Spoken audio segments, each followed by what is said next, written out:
Bismillahirrahmanirrahim. Assalamualaikum warahmatullahi wabarakatuh. Alhamdulillah wassalatu wassalamu ala alihi wasahbihi wa ala. Asyhadu la ilaha illallah wa asyhadu anna Muhammadan abduhu wa rasuluh sallallahu alaihi wasallam. Raditu billahi rabba wa bil islami dina wa bi Muhammadin sallallahu nabiyya wa rasul. Amma ba'd. Bapak Ibu jemaah yang insyaallah dirahmati Allah taala. Kajian pertama Ahad yang kita mulai pada Ramadan ini, pasca Ramadan, sengaja saya yang ngisi. Soalnya kita belum tahu jemaahnya mau datang berapa gitu. Jadi kalau kita nanti undang yang lain, nanti kan kalau sedikit kita malu juga kan. Nah, kalau sekarang sudah tahu, nanti insya Allah pekan depan bisa Ustadz sesuai dengan jadwal. Ini memang sengaja ini, biar nanti pertama ini kita lah sahibul bait nih kan, biar kita sahibul bait ya. Kalau kita kan mau 2 orang, mau berapa orang aja kita tetap ngaji. Kita ya enggak ada orang pun kita ngaji juga di sini kan. Jadi ini memang sengaja satu hal yang salah satu strategi kita, biar nanti kita insyaallah nanti kita konsolidasikan lagi jamaah kita. Nah, sebetulnya pengajian kita hari ini memang sedikit kita mencoba flashback lah, kelas balik lah ya, bicara tentang bagaimana kita mempertahankan semangat Ramadan ya, mempertahankan semangat Ramadan setelah kita ini kan tanggal 21 Syawal ini ya. Syawal secara lugawiyah Syawal itu artinya peningkatan ya, mestinya siogianya, idealitasnya ba'da Ramadan ini kita mestinya meningkat ya, tidak menurun ya. Tidak menurun ya. Tapi ternyata ya fenomena pasca Ramadan yang terjadi di kalangan umat kita ini Pak, semangat ibadah menurun, masjidnya kembali sepi, baca Al-Quran sudah mulai jarang, kemudian Al-Majariyah sudah lebih sedikit dibanding yang lalu. Kemudian kita sudah berani lagi melakukan perbuatan dosa gitu. Ya, kalau dulu di bulan Ramadan itu kita sempat kalau terpaksa bohong kita tangguhkan. Nanti kalau kita mau ghibah mau macam-macam nanti habis Ramadan aja lah. Gitu. Kita tangguhkan. Atau misalnya kalau siang jangan siang-siang lagi, malam aja lah. Nanti puasa kita batal gitu. Artinya apa? Semangat kita untuk menjauhi perbuatan-perbuatan terlarang itu mulai tinggi waktu Ramadan. Sekarang sudah mulai berani ya, sudah berani lagi melakukan perbuatan ini fenomena yang terjadi ya. Nah, oleh karena itu barangkali perlu kita mentadaburi beberapa ayat ya. Pertama kita lihat ayat surah An-Nahlu ya, surah An-Nahlu ayat 72, surah An-Nahlu ayat 72 ya. Itu ayat 92 itu. Ya, ayat 92 Allah Taala firman, a'udzubillahi minasyaitonir rajim, wa la takunu kallati naqadat ghazlaha min ba'di quwwatin ankatha. Sebetulnya ayatnya lebih panjang lagi ya, tattakhiduna aymanakum dakhalan bainakum antakuna ummatun hiya arba min ummatin. Innama yabluwakumullah bihi wa liyubanna lakum wa liyubayyinanna lakum yawmal qiyamah ma kuntum fihi takhtalifun. Jadi Allah SWT berfirman begini, kata Allah, jangan kamu seperti seorang wanita ya, seorang wanita yang merusak tenunnya, naqadat ghazlaha min ba'di quwwatin ankasa, setelah tenunnya itu menjadi teguh kuat itu. Jadi peringatan Allah SWT dalam tafsir dijelaskan itu wanita itu siapa gitu. Wanita yang maksud Allah SWT itu adalah seorang perempuan pada masa jahiliyah. Menurut Al-Qalbi dan Muqatil itu dikatakan wanita itu wanita agak bahasa sekarang ini ODGJ lah namanya, orang dengan gangguan jiwa itu. Jadi orang dengan gangguan jiwa. Jadi seorang wanita dungu dari kalangan Quraisy ya, bernama Raitah binti Amr bin Sa'ad bin Ka'ab bin Zaid Manat bin Tamim, yang dia dijuluki dengan Jingir. Jingir itu bahasa kitanya dungu. Kalau bahasa Perancisnya ongok itu. bahasa Padang itu. Bahasa Padangnya ongok itu. Kalau bahasa Perancis cingir itu dungu, ya. Artinya orang yang tidak apa. Tapi dia bukan wanita sembarangan, dia juga punya apa juga, punya budak-budak juga. Pada waktu itu punya budak dia. Berarti dia juga hartawan gitu.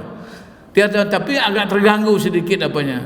Istilah kami dia apa itu kemana tali satunya putus gitu. Mulai enggak, sehingga enggak apa? Tidak berpikiran tidak bagus gitu. Jadi wanita ini kerjanya itu apa? Kerjanya itu punya apa? Dia ini sebetulnya keahliannya itu menenun, memintal apa? Memintal benang jadi kain. Jadi kalau dia sudah mulai apa? Otaknya sudah mulai terganggu, jiwanya terganggu, dia suruh itu budak-budaknya, para pembantunya itu bekerja. Setelah jadi kain nanti sorenya disuruh buka lagi sehingga hancur gitu. Itu yang disebut dengan wala takunu kallati naqadat gazlaha min ba'di quwwatin ankatha. Jangan kamu seperti seorang wanita yang maksud itu di Damalia itu yang namanya Raitah itu, ya. Jangan seperti itu kalian, kata Allah Subhanahu wa taala. Ya, itu adalah wanita di zaman jahiliyah yang kerjanya, yang keahliannya adalah tukang tenun. Setelah dia tenun kainnya itu menjadi bagus, nanti sore dia suruh bungkam lagi sehingga akhirnya hancur. Kalau benang itu sudah dibuka-buka kan hancur dia. Nah ini. Jadi, ini adalah di dalam tafsir itu jelaskan dia memiliki alat pemintal besar. Jadi ada semacam gelendong lah sepanjang 1 hasta dan kumparan sebesar jari serta alat pintal yang falkah yang besar. Ia memintal benang wool, ya, rambut dan bulu hewan, dan memerintahkan budak-budaknya untuk ikut mintal dari pagi hingga tengah hari. Setelah itu ia merintahkan mereka untuk mengurai semua hasil pintalan tadi. Ini adalah kebiasaannya setiap hari, itu kerjanya itu. Jadi kan berarti dia banyak duit tuh, beli benang semacam, kemudian dia buat kain, dia rusak lagi. Ya, dia rusak lagi. Jadi maksudnya apa ini sekalian? Jadi dari apa? Pesan hidayah yang bisa kita lihat dari sini adalah Allah SWT mengingatkan jangan rusak sendiri amal yang telah kita bangun selama Ramadan. Tapi sini sebetulnya kalau kita lihat ayatnya yang utuh sini, ini menyangkut dengan orang-orang itu yang suka berjanji, suka bikin bai'ah, suka bikin perjanjian halaf bersumpah, tapi kemudian sumpahnya itu dia langgar gitu. Dia langgar sumpahnya itu. Jadi dikatakan ittakhidhu aymanakum dakhalan bainakum, itu kamu cuma menjadikan sumpahmu itu hanya sebagai entry point, sebagai tipu daya antara kamu.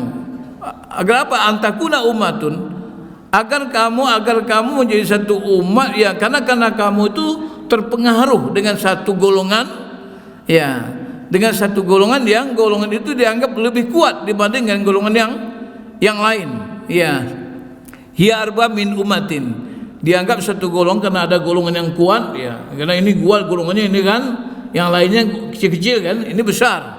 Nah, karena terpengaruh karena itu mereka melakukan satu, tiba-tiba bersumpah lah, berjanji segala macam. Kemudian itu semua sekedar dakhalan artinya tempat masuk. Jadi kalau apa tuh entry point aja, sebetulnya tipu daya. Sekedarnya dia bersumpah itu hanya sekedar, ya, tipu daya, sekedar berjanji, sumpah, itu semua hanya untuk tipu daya. Nah, innama yabluwakumullah bih, kata Allah SWT, sungguhnya Allah akan menguji kamu dengan itu, ya, dengan keadaan itu diuji.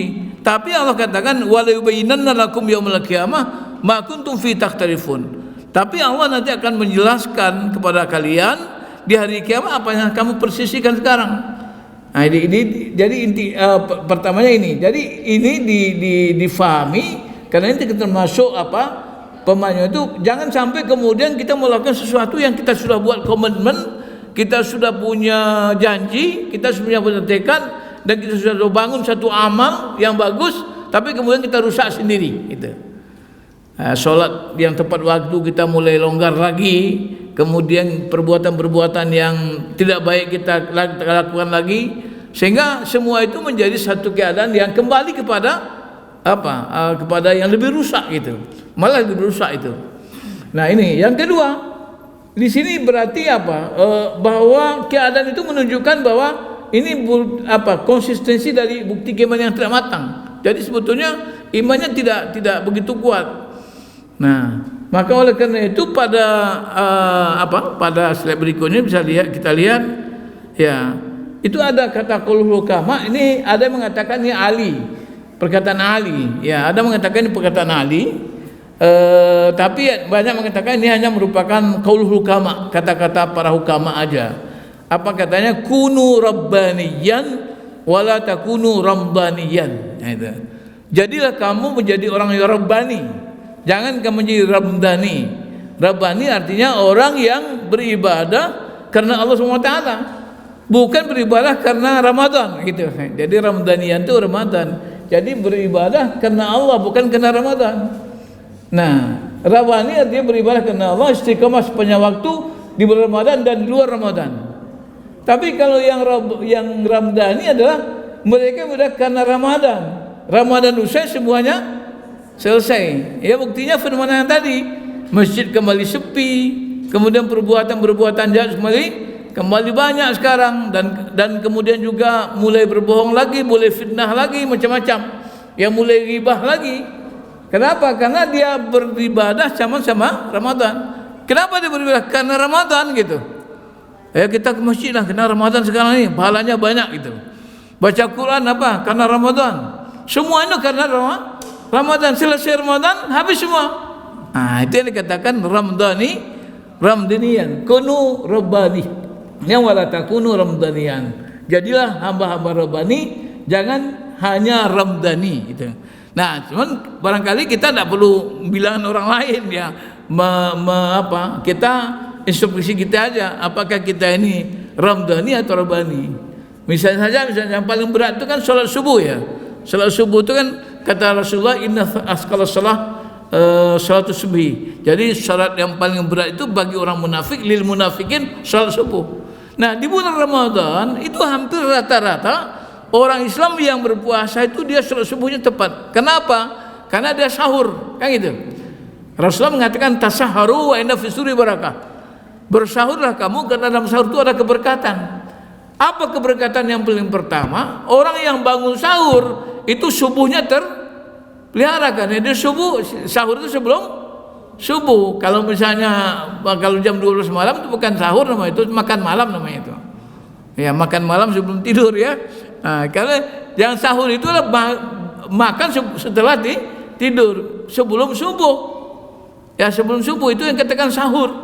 Itu yang kata Rasulullah, wa inna fisuri barakah. Sahur itu ada keberkatan. Di antara keberkatannya adalah bisa melaksanakan subuh tepat waktu. Nah, kalau dia ke masjid, maka dia bisa sholat subuh di masjid. Makanya pada bulan Ramadan itu tidak saja sholat isya, sholat pun subuh juga itu relatif lebih ramai dibanding sholat biasa. Nah, ini kan kebiasaan ini selama 30 hari terbangun ini, konsisten gitu. Walaupun ada yang mengatakan 15 hari terakhir sudah mulai longgar. Tapi kemudian di 10 hari terakhir malah ada orang yang betul-betul memberikan waktunya i'tikaf di masjid selama 10 hari ya gitu. Tapi intinya apa? Pada bulan Ramadan itu ada semangat yang luar biasa kita untuk beribadah. Nah, tetapi kemudian setelah Ramadan selesai, semuanya selesai juga kan gitu. Nah, dimulai di awal Ramadan, di Syawal saja itu udah mulai sholatnya mulai apa? Mulai jebol itu. Misalnya apa? Karena alasannya tamu banyak datang segala macam, akhirnya sholatnya berjamaahnya sudah mulai apa? Alasannya apa? Alasannya ya tamu banyak, gimana? Kita kan ikramud dhaif juga nih, memuliakan tamu, masa tamu ditinggalkan di rumah, kan gitu. Jadi mulai itu. Jadi longgar hari pertama, hari kedua, hari ketiga, hari keempat sudah mulai longgar. Ya akhirnya kembali seperti biasa. Nah, untuk memahami kalimat ini kita lihat tadabbur surah Al-Imran. Ini ada kata robani. Allah Taala firman, a'udzu billahi ma kana lil basharin ya an yu'tiyallahu al-kitaba wal hukma wan nubuwah thumma yaqulu lin-nasi kunu ibadan li. Nah, ini ada agak tulisannya agak salah nih ya. Mestinya kunu ibadan li min dunillah. Walakin kunu rabbaniyin bima kuntum tu'allimuna al-kitab wa bima kuntum tadrusun. Ini artinya apa? Kata Allah SWT, makanil basyarin, tidak mungkinlah seorang manusia itu ayyudiyahullah, yang Allah berikan kepadanya apa? Kepadanya kitab, wal hukum dan hukum, kemudian wan nubuwah dan kenabian, ya, semua yakulin nas. Kemudian dia mengatakan kepada manusia, kunu ibadalli, jadilah kalian beribadah kepadaku. Jadi ini yang dimaksudkan nabi, ya, dan juga para pendakwah, yang kemudian tidak mungkin dan tidak pantas kalau ada berdakwah itu dia menyuruh orang untuk mengikuti dia, patuh kepada dia, manut kepada dia. Tapi mestinya pendakwah itu mengajak orang untuk patuh kepada Allah, bukan ibadah lagi, tapi buat ibadah Allah, kepada Allah SWT. Nah, tapi kata Allah SWT, walakin kunu rabbaniyin, tetapi hendaklah kalian itu jadi menjadi rabbani, bima kuntum tu'allimuna alkitab, sebagaimana kamu apa yang kamu ajarkan, yang tu'allimuna yang kamu ajarkan kitab itu, kemudian wa bima kuntum tadrusun, dan apa yang kamu pelajari. Jadi mestinya kita ini jangan kemudian beribadah karena orang-orang tertentu, ya, karena ustaz, karena kiai, karena macam-macam, karena Ramadan dan macam kena-kena yang lain, tapi beribadahlah karena Allah Subhanahu wa ta'ala. Kenapa? Itu yang kamu ajar dan itu yang kamu pelajari. Jangan kemudian kita ajarkan yang lain, kemudian kita laksanakan yang lain juga. Nah, itu. Nah, dalam apa? Dalam teman dikatakan itu, kila dikatakan nudilat fi ladina yabayang Rasulullah sallam amarullah bil wafa biha. Artinya Allah itu berbicara menyangkut dengan orang-orang yang bersumpah pada Rasulullah sallam, yang berjanji bersama salam, kemudian Allah perintahkan mereka supaya menyempurnakan janjinya. Kemudian waqala Mujahid wa Qatadah, Mujahid dan kita berkata, nuzilat fi hilfi ahli jahiliyah. Nah, ini sebetulnya contoh kepada apa? Kepada orang-orang apa? Ini bukan ini sebentar lagi ya, di apa ya? Yang maksudnya ini adalah di sini katakan kau ta'ala manusia itu artinya ini kata si maqatil dan dhahak makan libasya, yakni yang dikatakan manusia itu yakni Isa alaihissalam. Wa dzalika an-nasara Najran kanu yaquluna, orang-orang Nasara dari Najran itu berkata, yaquluna, bahasa mereka inna Isa marahum ayattakhiduhu rabban. Nah, dia mengatakan bahwa Isa itu sebetulnya merintahkan dia menjadikan Isa sebagai Tuhan, menjadikan Isa sebagai Tuhan. Kemudian faqala ta'ala, Allah menjawab ini, kalau ada orang-orang misalnya orang-orang Nasara atau orang-orang sekarang dianggap sebagai orang-orang apa, orang Nasrani lah itu, yang mengakui, yang mengatakan, mendakwakan bahwa dia menyembah Yesus itu Isa sebagai Tuhan, menjadikan sebagai Tuhan. Ini karena perintah Allah SWT, karena Nabi Isa yang mengatakan. Nah, itu. Padahal dalam kajian-kajian kristologi itu tidak ada satu ayat pun dalam Injil itu yang menyatakan bahwa Isa itu pernah menyuruh dia menyembah dia, pernah menyuruh umatnya menyembah dia. Tidak ada. Dia hanya mengatakan sembahlah Allah ya Tuhan yang Esa. Jadi tidak ada. Jadi Allah sini menyatakan tidak ada, sebetulnya tidak mungkin Nabi Isa itu yang diperintahkan Allah, berikan wahyu Allah itu yang menyuruh orang supaya menjadikan dia Tuhan, itu tidak pernah ada, itu tidak mungkin itu. Nah, itu dikatakan. Jadi makal masyarin yakni Isa yang diberikan Allah kitab Injil. Berkata juga Ibnu Abbas wa Atha, makal masyarin yakni Muhammad. Ayat ada juga mengatakan yang maksud itu bukan Nabi Isa tapi Nabi Muhammad SAW. Kenapa? Karena Nabi Muhammad itu diberikan Allah Al-Quran, ya. Dan hal itu terjadi kenapa? Karena Abu Rafi Quradi, karena ada Abu Rafi namanya Quradi itu minal Yahudi, dari orang Yahudi, dan warais min Nasara, dan seorang ketua orang Nasara, ahlu Najran, orang Najran, ya. Qala, keduanya berkata, ya Muhammad, hai Muhammad, turidu an na'budaka wa nattakhidaka rabban, adakah kamu menginginkan kami ini semua menjadikan engkau Tuhan? Nah, itu. Jadi kata orang Yahudi kepada Nabi begitu. Begitu orang Nasrani mengatakan begitu. Ya, qala ya Muhammad, an na'budaka wa nattakhidaka rabban? Faqala, maka Rasulullah menjawab, ma'adzallah, Aku senang pada anak murabi ibadati ghairillah. Bahwa kami memerintahkan untuk beribadah kepada selain Allah SWT. Ma bidzalika amarani Allah. Bukan seperti itu yang Allah perintahkan kepada kami, kepada saya. Wala bidzalika amarani fa anzalallahu ta'ala hadhil ayah. Bukan seperti itu yang Allah perintahkan. Turunlah ayat ini, ya. Maka al-basyarin. Ini ayat ini turun karena apa?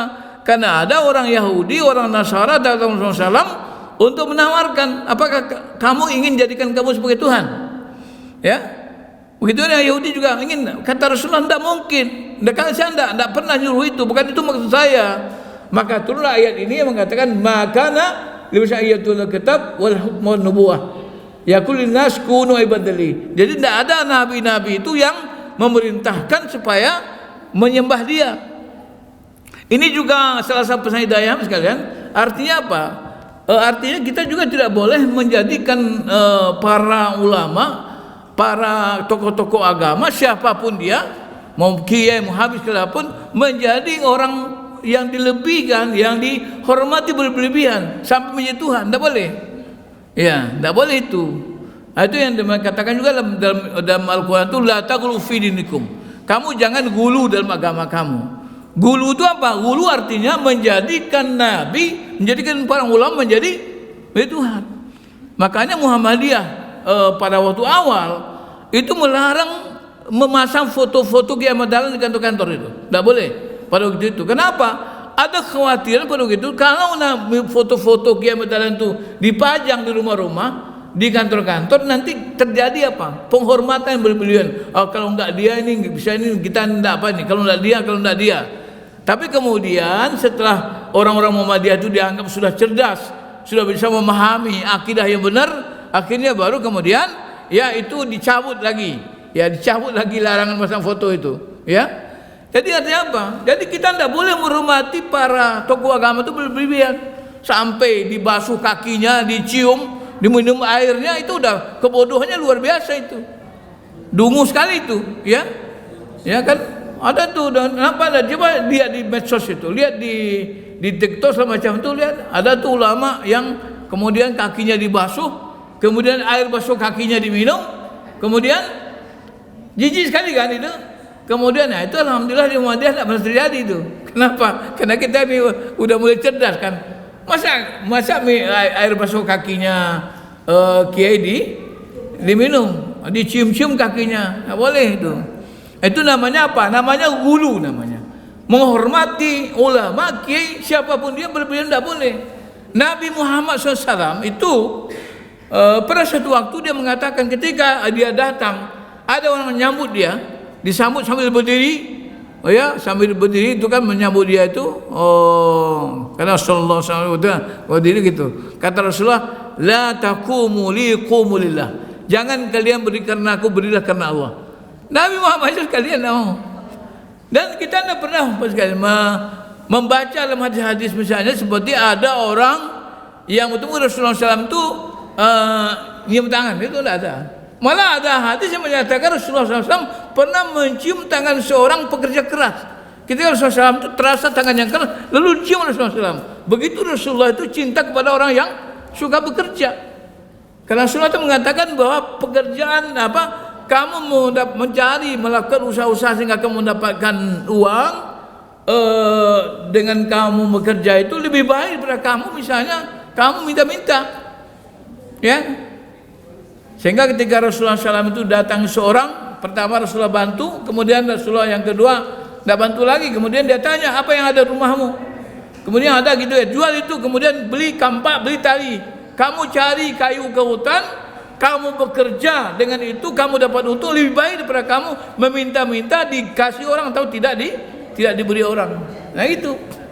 Jadi memang gini, Islam itu mengajarkan egaliter, ya. Ya sikapnya egaliter. Jadi ada persamaan. Jadi kita itu kehormatan seorang, kemuliaan seorang dalam Islam itu hanya diukur dengan ketakwaan kepada Allah Taala. Inna akramakum indallahi atqakum. Bukan karena nasabnya, bukan karena dia orang Arab, karena dia orang Indonesia, karena orang itu dia lebih hebat, lebih mulia dengan Allah. Orang itu diukur kemuliaannya bukan karena nasabnya, tapi karena ketakwaannya kepada Allah Subhanahu wa taala. Jadi tidak boleh ada ibadah li, Tidak ada ibadah, tidak kepatuhan yang berlebihan. Kenapa? Oh kan dia tidak beribadah, cuman mematuhi saja, menghormati. Nah, kata Rasulullah, man ahabba syai' fa abdu. Orang yang mencintai suatu berlebihan, dia akan menjadi budaknya. Ya, itu apa tuh? Artinya biasa itu. Orang kalau udah cinta, sayang kepada istri, sayang kepada suami, sayang kepada anak, kalau udah terlalu berlebihan, maka itu akan menjadi budak. Apa yang diminta ini dikasih, apa disuruhnya dilakukan. Itu namanya man ahabba syai' fa abdu. Jadi sayang juga tidak boleh berlebihan. Maka Rasulullah juga mengatakan habibaka hunan ma asa yakuna begitu ka imamma wa begitu ka hunan ma asa yakuna habibaka ya umma. Kalau kita mau sayang, mau cinta pada siapapun, suami kita, istri kita, anak kita, haunan ma itu sekedarnya. Tidak boleh berlebihan.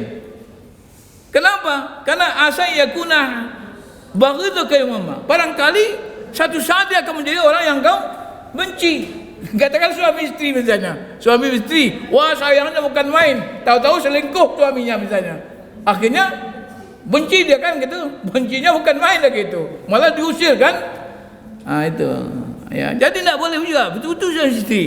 Nah, jadi artinya apa? Kita sayang, kita hormat itu tidak boleh berlebihan. Di Islam itu ada kuncinya kehidupan ini, biar selamat, jangan berlebihan itu aja. Cinta tidak berlebihan, makan juga tidak boleh berlebihan. Kulu washrabu wala tusrifu, makanlah kamu dan minum kamu jangan berlebihan. Nah, yang berlebihan itu yang kemudian akan menjadi apa? Akan menjadi penyakit. Kenapa kita, misalnya saya sekarang ini, kenapa penyakit osteoporosis misalnya, osteoartritis macam-macam? Karena ada kesalahan kita. Ada orang sekali, saya baca di YouTube itu, ada ibu-ibu umur 102 tahun masih seger dan suaranya masih lantang, masih pikirnya masih apa. Jadi kita ini ya tua kita ini bagaimana mudanya. Kalau kita bisa menjaga hari muda kita, tua kita akan bagus ya. Tapi kalau misalnya hari muda kita tidak jaga, semuanya dimakan, semuanya berlebihan gitu, minum kopi berlebihan, segala macam semua berlebihan, tidak boleh. Ya, makan juga berlebihan tidak boleh. Kulu washrabu wala tusrifu. Menghormati orang juga tidak boleh berlebihan. Cinta juga tidak boleh. Cinta berlebihan itu cuma hanya kepada Allah. Walladzina amanu asyaddu hubban lillah. Orang beriman itu cinta yang berlebihan itu hanya kepada Allah Subhanahu wa taala. Kepada manusia siapapun enggak boleh cinta berlebihan. Nah itu. Jadi penghormatan sebenarnya itu yang dikatakan kunu ibadan li. Artinya orang yang yang menghormati manusia sebelum itu namanya gulu. Gulu itu tidak boleh. Bagi kita sekalian di Muhammadiyah, kenapa? Ada orang nanya sama saya, "Buya, kenapa itu Muhammadiyah itu tidak berkomentar tentang Habib segala macam itu?" Ya kita tidak perlu, dari dulu Muhammadiyah itu tidak pernah menghormati orang siapapun dia. Nah, sebagai manusia, sebagai orang Arab, siapapun kita hormati. Dan ternyata memang sejarah menunjukkan bahwa Islam ini datang dari Arab. Ya, dari Yaman segala macam. Mereka para penduduk yang ke sini, ini mereka punya jasa terhadap Islam. Kita tidak boleh mengatakan, oh mereka tidak pribumi, mereka diusir ke sana, orang yang mereka boleh, ini nggak boleh. Dan ini saya lihat ini by design. By design-nya apa? Ini agar kita ini berhancur-hancuran, Pak. Ya, agar kita saling memusuhi, saling mencela, saling membuli, saling membenci gitu. Padahal kita tidak boleh sesama muslim, siapapun dia, selama dia beriman, selama dia masih punya akidah yang baik, kita harus anggap dia sebagai teman kita, saudara kita, sesama muslim, sesama beriman. Ya oleh karena itu Muhammadiyah tidak pernah terjebak pada itu. Kenapa? Karena memang kita tidak pernah bermusuhan dengan orang. Ya kalau misalnya dia benar, ya kalau dia benar Rasulullah, ya kita hormati dia. Kalau enggak benar itu urusan dia kan. Tidak urusan kita itu. Kalau dia misalnya bohong, katakanlah bohong dulu, bukan itu tanggung jawab dia. Tapi kita berbaik sangka saja kita. Selama dia mengabdi kepada Allah, selama dia punya akhlak yang benar, selama dia bertakwa kepada Allah, kita hormati siapapun dia. Mau orang Papua, mau orang Afrika, mau orang Arab, mau siapapun. Ya gitu kan? Ini yang kita maksud. Jadi kunu ibadalli itu artinya jangan kemudian kita apa? Jangan kita kemudian menjadikan manusia sebagai tempat bergantung kita, kesetiaan kita yang berlebih, enggak boleh. Ya, makanya Allah SWT mengatakan walakin kunu rabbaniyin. Jadilah kamu sebagai rabbani.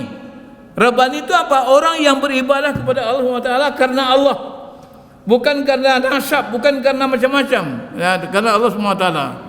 Jadi kalau di sini dikatakan ya, yang apa itu maksudnya orang yang beribadah itu hanya kepada Allah SWT. Jadi tidak boleh beribadah kepada siapapun, termasuk para nabi, tidak boleh. Jadi kepada nabi juga hormatnya tidak boleh berlebihan. Ya, penabi juga seperti ya biasa aja. Ya, bagaimana kita kalau misalnya hormat pada Muhammad misalnya? Pertama kita hidupkan sunnahnya. Yang kedua apa? Kalau nama Nabi Muhammad SAW disebut, kita bersolawat kepada Sallallahu Alaihi Wasallam, katakan Allahumma shalli alaihi, kan gitu. Jadi itu cara kita hormat. Nah, terhadap apa? Itu adab namanya. Tapi ada yang mengatakan begini, oh itu kan adab kita kepada ulama. Nah, ya adab kepada ulama itu kita harus begini. Ayo adab kepada ulama kita hormati dia karena ilmunya, karena waraknya, karena zuhudnya, ya, karena dia mengajarkan kita. Jangan karena ulama, guru saja. Ya saya sekalian ini kan masih sekolah nih. Ya artinya hampir selesai ya. Sudah selesai. Saya yang guru-guru saya itu kadang-kadang masih umur 40. Saya udah umur 76. 36 tahun saya terpaut umur saya dengan dosen saya itu. Saya hormati dia karena dia guru saya. Karena dia pintu ilmu. Nah mungkin pintu ilmu. Kalau kita tidak menghormati guru, artinya kita menutup pintu ilmu, ya kan? Nah itu. Jadi sama sekali saya alhamdulillah nih. Mungkin berkat doa ibu-ibu nih saya udah hampir selesai nih. Udah lulus saya di ujian tertutup, insyaallah nanti di awal Mei saya sedang terbuka untuk promosi doktor. Nah itu kan artinya apa? Maksudnya kita, karena kita menghormati. Cuma saya bilang, wah saya ini sudah senior, masa saya mau belajar dengan anak kecil, dengan anak muda? Tidak bisa begitu. Ilmu itu baik muda, baik tua. Mungkin orang muda, ya kalau di kampung saya ini ada bahasanya, istilahnya bu, dulu udah makan kerak doang jadinya kan. Dulu makan kerak itu lebih dulu dia makan kerak daripada kita. Ya kalau ini bukan soal makan kerak ini. Ya, monyet tua juga lebih dulu makan kerak daripada kita kalau dia lebih tua umurnya gitu. Jadi maksudnya tidak boleh kita jadi itu kebanggaan gitu. Bahwa makan kerak itu tidak kebanggaan. Soal ilmu itu orang muda siapapun, anak-anak pun. Ada saya pernah bu sekalian. Saya pernah dengar muhadarah. Muhadarah itu anak-anak pidato, belajar pidato. Tapi yang bikin pidato ini siapa? Gurunya, kan gitu. Nah, belum tentu kita juga tahu apa yang dibuat gurunya.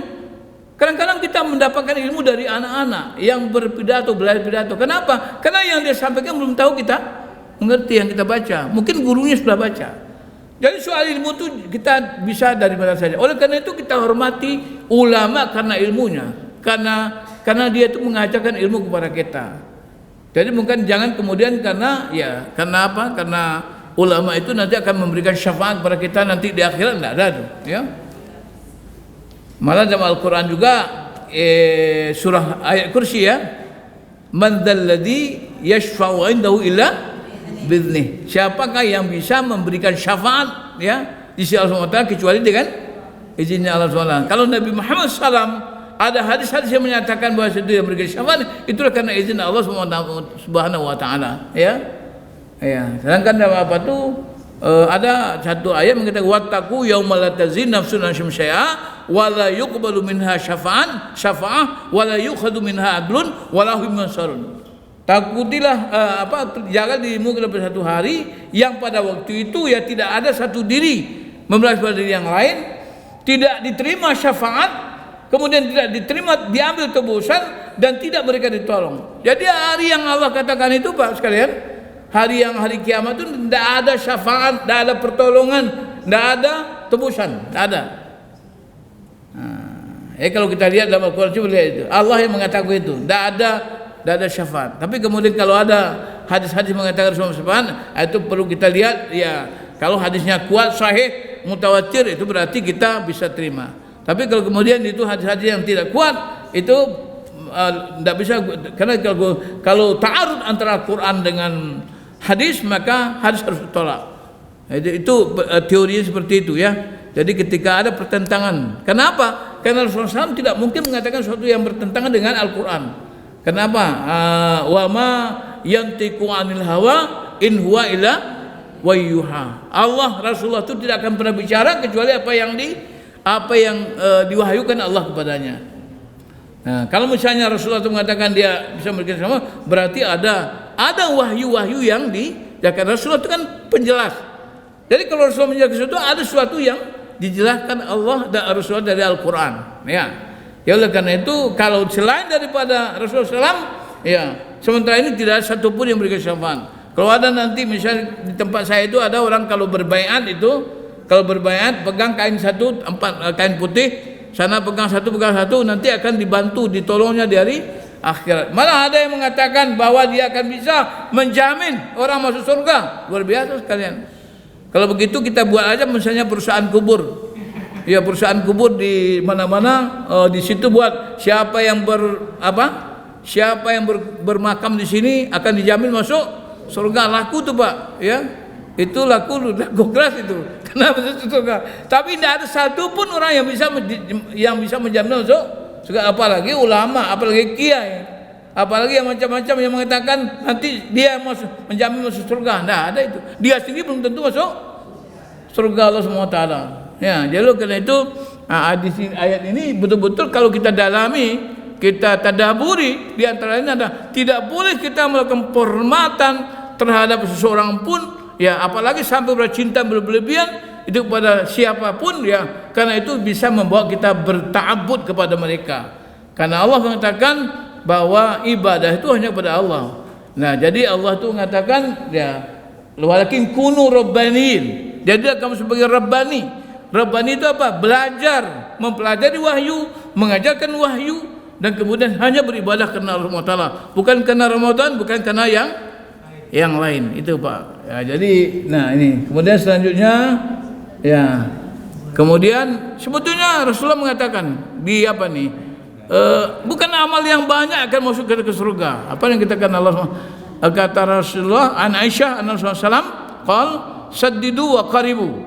Wa'lamu an aina yadkhulu ahdukum ala mal jannah wa anna ahabbal a'mal adwamuha ila Allah wa in qalla. Malah Rasulullah mengatakan ini, kata Aisyah, ini Aisyah meriwayatkan Rasulullah itu mengatakan sadidu, berluruslah, ya artinya ikuti yang benar, wa qaribu, paling tidak kamu mendekati kebenaran, mendekatlah, ya sesuai dengan apa yang Allah dan Rasul bimbing, Rasul tuntunkan.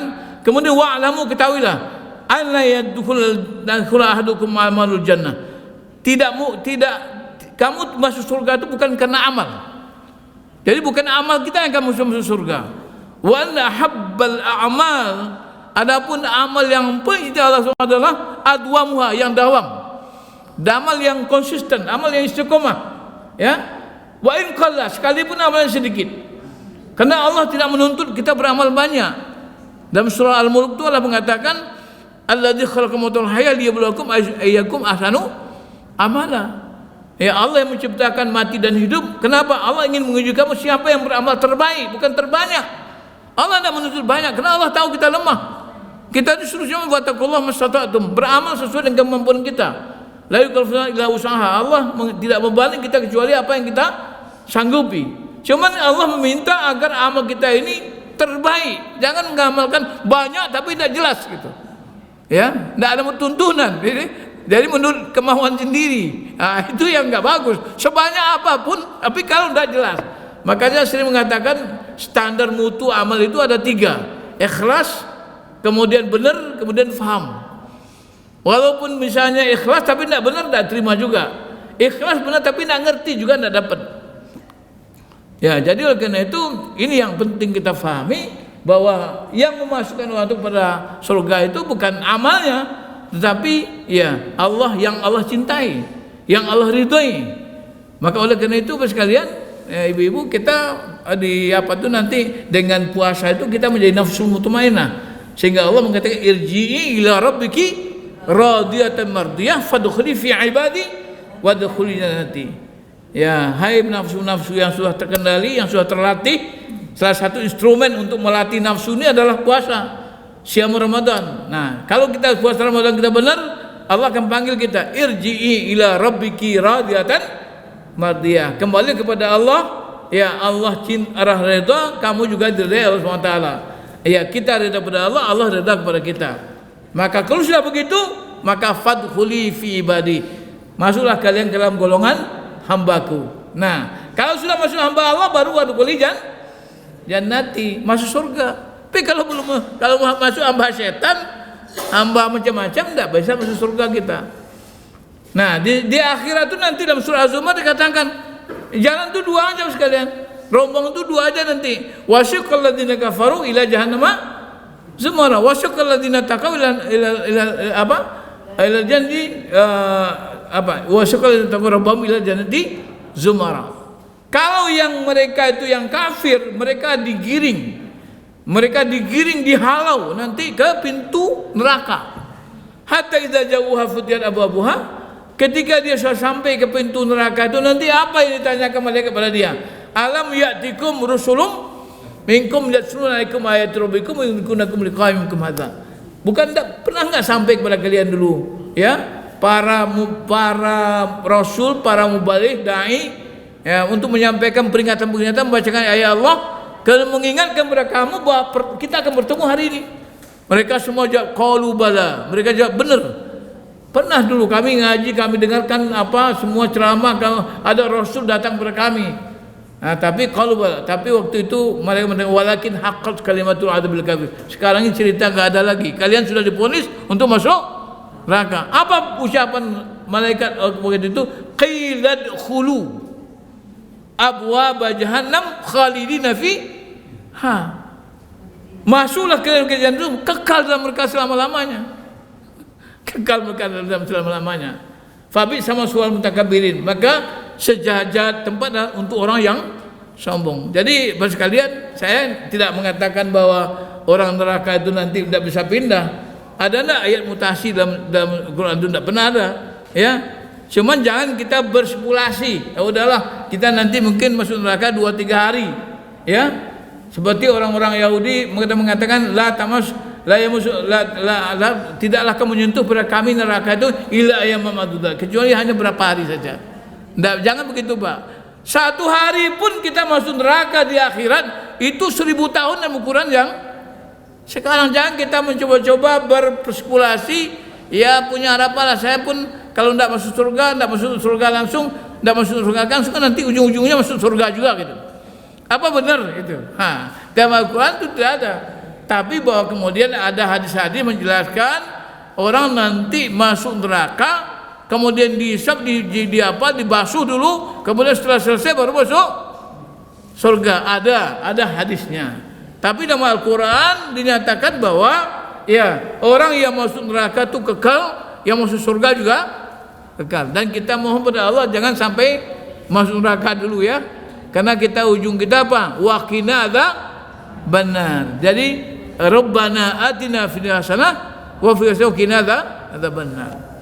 Nah sekalian, itulah barangkali terakhir, ya, kalam akhirnya apa? Barang siapa yang istiqomah, yaitu orang yang berhasil mempertahankan semua ibadah setelah Ramadan, dia yang meraih keberkahan Ramadan yang sejati. Jadi sekalian, saya ingin juga menyampaikan nih, kita kadang-kadang terlalu utopia, terlalu besar kan. Kenapa? Karena Rasulullah mengatakan man shama ramadhana imanan wa ihtisaban ghufira lahu ma taqaddama min dzambi. Jadi barang siapa yang berpuasa di bulan Ramadan, ya, dengan iman dan ihtisab, puasanya, dosanya akan diampuni semua. Ya, semuanya yang mana ini? Dalam beberapa ayat dikatakan yang diampuni Allah itu dosa kepada Allah, dosa yang Allah punya hak prerogatif untuk mengampuni. Tapi dosa-dosa yang menyangkut kepada manusia itu Allah tidak mau mengampuni. Misalnya utang belum dibayar, misalnya kan, utang belum dibayar, ada orang yang dibunuh, atau misalnya hak orang diambil, termasuk koruptor sekalian.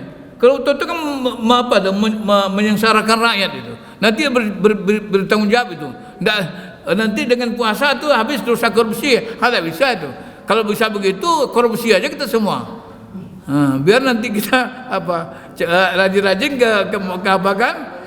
Jadi oleh karena itu sekalian, ya, keberkahan sejati Ramadan itu kalau kita, jadi kalau urusan dengan orang, dengan manusia lain yang hak hanya kita ambil, haknya kita cederai, maka kita harus minta maaf. Kalau utang, dibayar utang kita, ya. Kalau misalnya ada suatu orang yang diambil hartanya, kembalikan. Jadi kalau misalnya seperti apa ini, seperti para koruptor itu, kalau dia koruptor, misalnya dia korupsi 1 triliun, dia harus kembalikan uang rakyat itu 1 triliun. Nah, lalu untungnya gimana tuh, Allah nanti urusannya lah, ya. Jangan apa nih. Jadi itu sekalian barangkali kajian kita pagi ini. Jadi yang perlu kita pahami dulu, Bu, apa yang perlu kita pertahankan sebetulnya? Apakah misalnya syiarnya rame-rame macam itu kan? Jadi sebetulnya yang kita pertahankan itu adalah komitmen, ya. Semangat komitmen kita dalam beribadah. Ya, yang robani tadi, di semangatnya itu. Mungkin barangkali kalau soal misalnya ramai-ramai masjid ramai makmur misalnya, ini perlu kita diskusikan juga.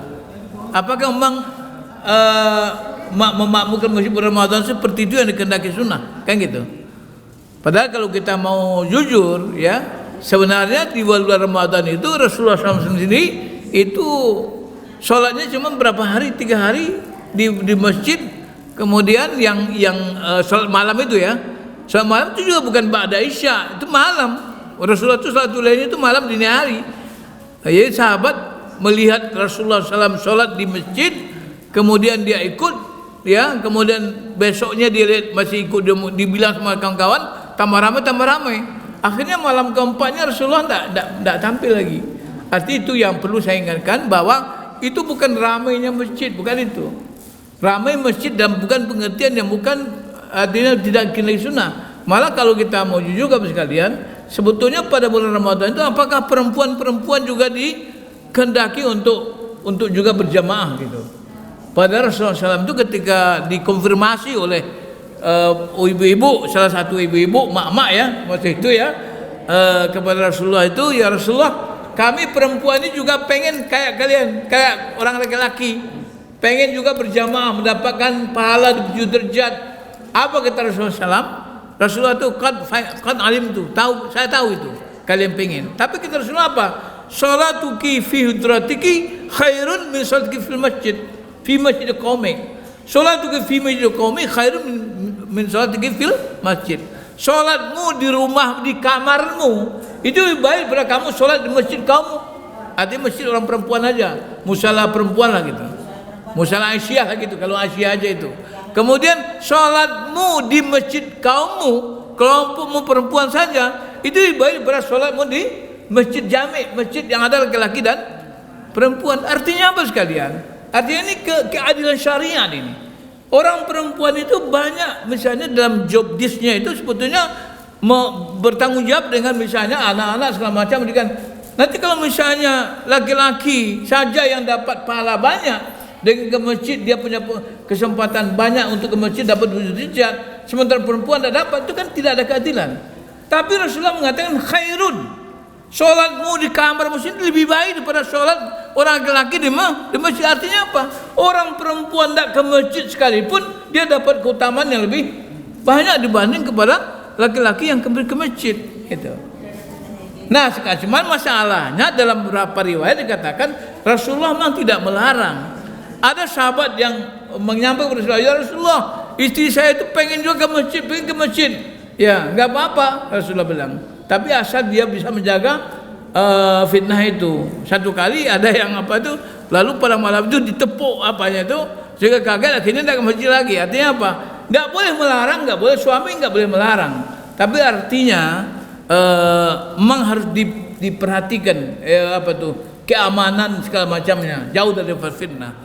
Ini maaf ini dulu ya, tapi bukan di kampung saya saja, di kampung siapapun. Ini kadang-kadang Ramadan dengan ramainya perempuan, ramainya remaja, malah itu bukan menjadi ibadah, tapi malah bisa menjadi fitnah. Malah alasannya pergi ke masjid Ramadan sholat, tapi ternyata yang terjadi bukan sholat. Sehingga ada istilahnya waktu itu asmara subuh, ada namanya asmara subuh gitu. Ya, asmara subuh artinya mempergunakan kesempatan Ramadan malah bukan untuk ibadah tapi untuk yang lainnya, malah terjadi fitnah. Nah, jadi sekalian ibu-ibu yang ibu tanyakan tadi, Itu sebetulnya yang dipertahankan itu yang tingkat itu semangatnya, komitmen ibadahnya, bukan jumlahnya, bukan kuantitasnya, tapi kualitasnya. Ya, seperti laki-laki itu memang dianjurkan untuk sholat di masjid, ya. Walaupun ada yang mengatakan sholat masjid itu bukan wajib, berarti kalau wajib menggugurkan nanti kalau tidak sholat di masjid. Nah, cuman itu dikatakan sunnah muakkadah. Sunnah muakkadah itu sehingga Rasulullah SAW mengatakan ada orang yang rumahnya dekat masjid. Nah, kalaupun dia bisa merangkak, pergi ke masjid, artinya keutamanya itu. Jadi kalau laki-laki memang tapi di situ tuh sholat seutama-utama sholat seorang itu di rumahnya ilal maktubah, kecuali yang diwajibkan. Jadi sholat utama itu rumah sebetulnya. Satu hadis lagi Rasulullah mengatakan, jangan kamu jadikan rumahmu jadi kuburan. Apa tuh kuburan? Rumah yang tidak pernah dibacakan Quran, tidak pernah dilakukan sholat. Maksudnya sholat apa? Sholat sunat, ya.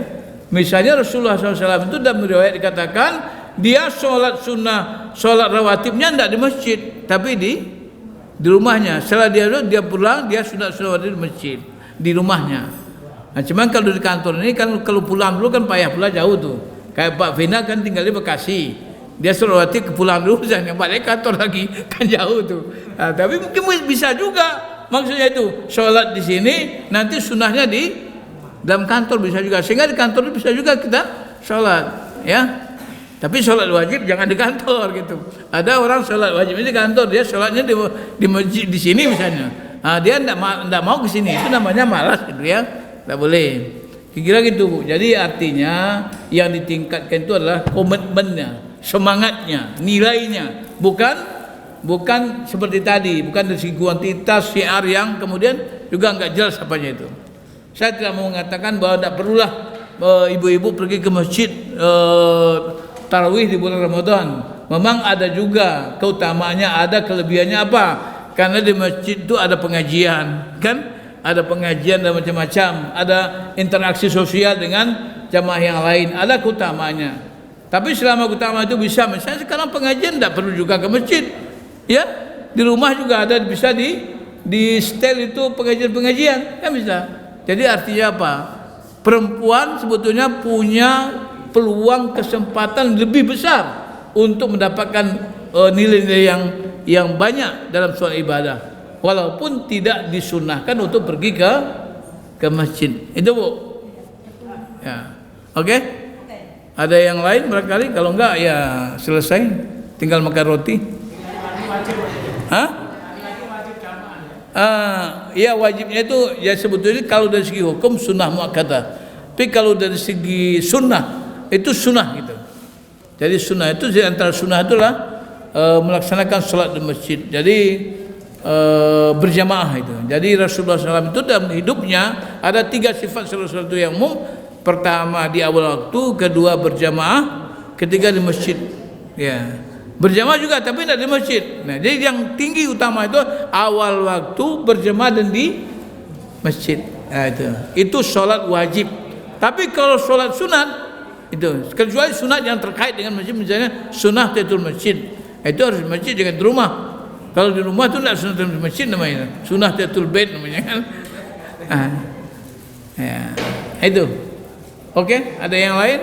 Kalau nggak ada, barangkali cukup. Ada cium tangan nggak ada ya? Ada cium tangan nggak ada?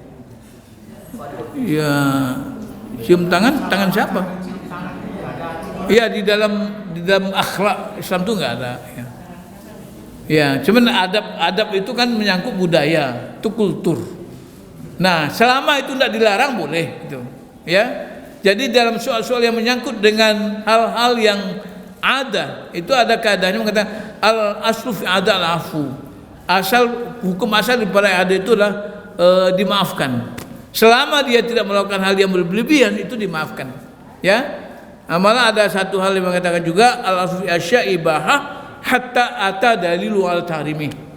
Segala sesuatu itu hukumnya boleh sampai ada dalil yang mengharamkannya. Kalau sudah dilarang tak boleh lagi. Makan apa saja silakan, nah, kecuali yang dilarang. Tapi ada yang halal tidak baik, ada juga. Ya, jangan sampai semua yang halal itu dimakan. Misalnya kita beli pasir 1 mobil satu truk dengan uang kita halal itu, tapi tidak baik untuk dimakan gitu. Jadi kata Allah, kulu mimma fil ardi halalan thayyibah, yang makan itu yang halal lebih baik, jangan yang halal saja, halal lagi baik. Ada halal tapi tidak baik. Contoh, kita ini ada penyakit hipertensi misalnya, penyakit darah tinggi lah kayak saya.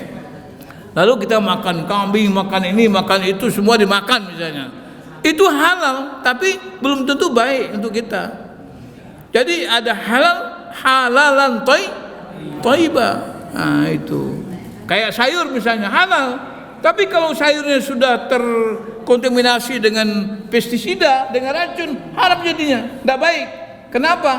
Nah, seperti sekarang ini misalnya, orang melakukan bertanam sayur dengan pupuk kimia, kemudian disemprot dengan pestisida, sayurnya segar, tidak ada bolong-bolong satupun. Kenapa? Karena ulat tidak mau makan. Kenapa tidak ulat mau makan? Karena ada racun.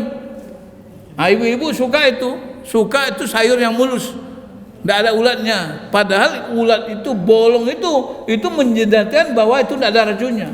Kalau ulat berani makan berarti tidak ada racunnya. Kalau ulat tidak berani makan berarti itu beracun. Nah, makanya Muhammadiyah sekarang, saya ini kebetulan di MPM, Bu.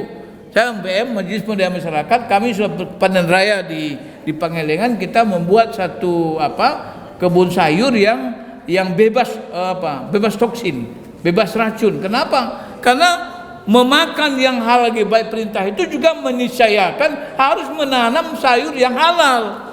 Dan kemudian bagaimana? Kita tidak bicara hilirnya aja, juga hulunya juga kita bicarakan. Makanan yang baik lagi, halal lagi baik itu juga mulai dari pertanian. Kalau pertanian kita mempergunakan pupuk kimia yang secara sistemik nanti bisa memasukkan racun ke dalam bagian-bagian sayur itu, kemudian juga disiram dengan pestisida. Kadang-kadang besok mau besok 2 hari lagi mau dijual, dipanen, tetap disemprot supaya jangan ada ulatnya. Tapi kemudian tidak ada dicuci, dijual di pasar, dibeli oleh kita, maka tidak tentu kemungkinan kita juga termakan racun. Makanya sekarang sekalian, ya, yang ramai itu apa, Pak? Di mana-mana sekarang tuh yang makmur itu kan masjid, tapi rumah sakit. Rumah sakit ramai, makmur sekarang. Di mana-mana rumah sakit makmur. Ya, itu saya ke rumah sakit ke rumah sakit, termasuk saya juga memakmurkan. Dengan saya, dengan istri, dengan anak-anak itu ikut memakmurkan rumah sakit. Kenapa? Karena kita tidak menjaga makanan kita. Ya, karena kita tidak memperhatikan apa yang diperintahkan Rasulullah Taala. Dulu di masa Rasulullah SAW itu ada orang raja Mesir itu menugaskan satu orang dokter untuk mendampingi Rasulullah sebagai dokter pribadi. Itu selama 3 tahun Rasulullah tidak pernah praktek. Tidak pernah dia ngobatin Rasul, tidak pernah mengobatin jamaah. Semua jamaah sehat. Akhirnya 3 tahun dia minta pulang. Kenapa? Karena nganggur 3 tahun. Ya, masjid ramai, rumah sakit kosong. Hari ini masjid kosong, rumah sakit ramai. Ya, oke. Terima kasih. Mudah-mudahan nampaknya. Nasu minallah fatun qarib. Wassalamualaikum warahmatullahi wabarakatuh.